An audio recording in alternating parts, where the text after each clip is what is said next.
Hello, friends, and welcome back to Stories About Entitled People. This one instance when having HOA and retired HOA board members going rounds around neighborhoods and issuing fines would come in handy. Perfectly petty. Very well done, OP. But before we begin, don't forget to subscribe to our channel if you're new here and turn on notifications so you don't miss a new video every single day. Here we go. Take up 8 street parking spots? You won't get paid. I live on a street that has 2 side parking, meaning you can park on either side of the street, which makes it almost a bi-directional 1 lane. We've recently had road construction on our street to replace water mains, which took up 1 side of the street. We had to park in our driveways during the construction, then we could park in the street at the end of the day. Here's what made the entire neighborhood mad. He owns a landscaping/mowing business and parks his trailer along with 3 other trucks, his truck, wife's BMW, and other random cars he flips.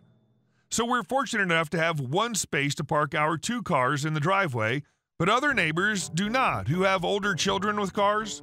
The neighbors were parking the next block over and had to walk when this D-bag could leave his cars 2 blocks away since they didn't move for weeks at a time. Here was my breaking point. He kept his car in front of my mailbox and purposefully parked in front of my trash so it wouldn't get picked up. I asked him to move, and he said it's public parking. Fine, I'll use that to F you over. So one night he parked his trailer in front of our house again, this time disconnecting it from the truck. Our neighbors parked at the back of the trailer and said they were leaving for vacation in their van, so I parked my car in front of the trailer, which had all their mowing equipment in it, so they wouldn't be able to mow. He mows about 70 or so yards/businesses. I'm a nurse and had to work 12-hour shift the next day, which I carpool with a fellow coworker since it's a 40-mile commute. I left the car and my wife went to work all day. Before my wife left, she saw them frantically trying to figure out how to get the trailer out. When he asked her to move it, she said, "It's public parking," loaded the kids, and left. She doesn't get home till 5 and I'm home at 8. We both left at 6 a.m. I'll do it again when I have the chance. Not only did he fall a full day behind, but it rained the next few days and he couldn't mow then either. Even Mother Nature hates this guy. Edit. Talk to a police officer and they mention the 24-hour block rule that they really don't enforce because of its gray area. He wasn't quite sure on the trailer or even flatbed truck being legal to park in street, so he was going to have the parking enforcement officer make regular rounds. He even said it was excessive to have that many vehicles, and he's an inconsiderate censored. And our second story. This time of year, we're asking for your support for those suffering from a terrible disease, retail dyslexia. Cue Sarah McLachlan music. Every year, millions of people are affected by this horrendous and life-shattering illness. Merely by entering a retail establishment, they're struck dumb and lose the ability to form any coherent thoughts. Show a woman standing in front of a sign. It reads, "Children's shoes." Where are the kids' shoes? People just like Karen here, who minutes before were literate members of society, cannot seem to make the connections in their mind between the words in front of them and their meaning. Show a man holding a package of socks. It reads, 8 pairs. Excuse me, how many are in a pair? Here we see Larry, who's unable to recall simple information and relies on others to perform the most basic arithmetic. Larry teaches high school calculus for a living, but once passing through the doors of this store, he cannot remember how many feet he has. Music intensifies. With your donations, we can pay for therapy needed for the poor retail workers who must endure the hardships of working with those suffering from retail dyslexia, as well as searching for a cure. Cut to a shot of an impressive medical building. The sign in front reads the Vandersloot Institute.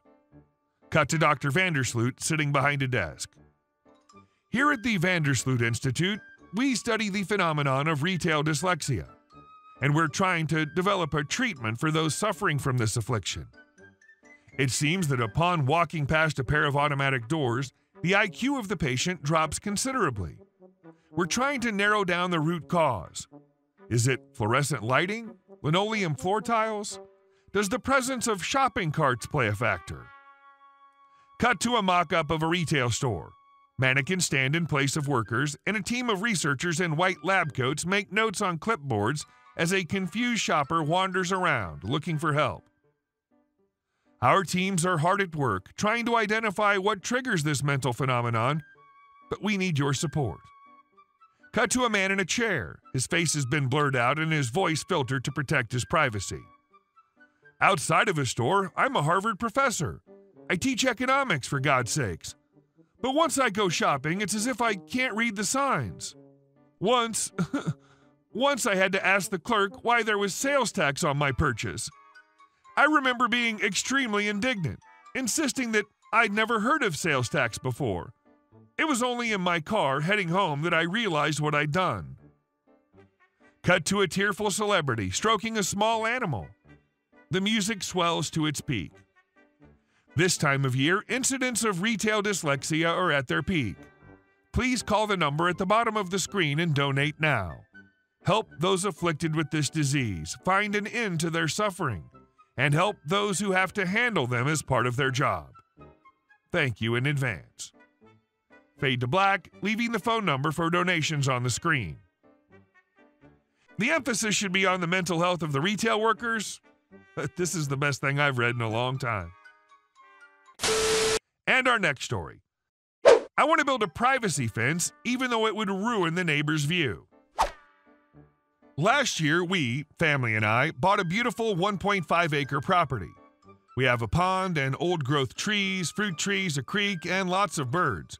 It really is a dream place. Here's the problem. 1, we are separated only slightly from a busy road. 2, we had privacy on one side with about 15 feet of brush. However, we recently woke up to chainsaws and were told that the man who owns the lot next door was clearing it for development, removing all semblance of privacy. 3, we have nosy neighbors on the other side who have been very particular about the property line and us not affecting their property. There's been several small, petty incidences in the short time we've been here. They have a cute fence along the backyard side of the property, which, while aesthetically pleasing, provides no privacy or security. They're an older couple who manicure their lawn to perfection, whereas we much prefer the look and feeling of wildflowers, gardens, and natural spaces. Nothing out of control or ugly. 4, I've been building a large vegetable garden. However, several times the neighbors have simply stood in their yard and watched. The man is often shirtless doing so, and I'm becoming increasingly uncomfortable being in the backyard without looking like I'm completing tasks and well-dressed. No going in the yard in my PJs for me. 5, we have a young golden retriever who so far has been restricted to a small dog run in the front yard. He gets very agitated when he can see us in the backyard while he's stuck inside, and I've tried to tie out for him to join me in the garden, but he gets wrapped around trees so often that it's equally frustrating as him whining inside. The anxiety of having to keep up appearance in my own yard is becoming a lot, and I'm constantly worried that my dog will end up on the road or that he and I will never be able to enjoy the beautiful yard together.